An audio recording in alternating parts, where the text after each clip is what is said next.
Tor uyda yashab charchadingizmi? Hayhot deb 5 xonali chiroyli uyim bo'lsa deb niyat qilib yuribsizmi?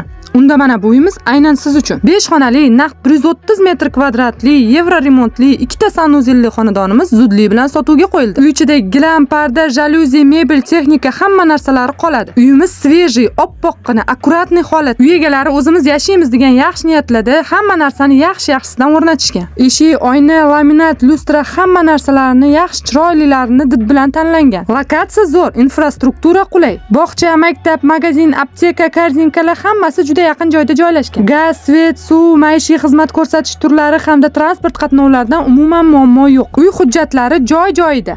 Kimga nasib qilgan bo'lsa ham peshonasi yarqiragan omadli kuzatuvchilarimizga nasib qiladi. Chunki ushbu pishgan g'ishtdan qurilgan novostroykadagi uyimiz uy egalari bilan uy tepasida 5 ta shab baraka qilsangiz kelishtirib chiroyli narxda berib yuboriladi. Eng qulay taraflardan yana bittasi parkovka uchun naves tagida joylari ham bor. Shoshiling, hoziroq Bezmakler to'g'ridan to'g'ri uy egalari bilan bog'laning. Boshqasi ilib ketmasdan oldin ulguring.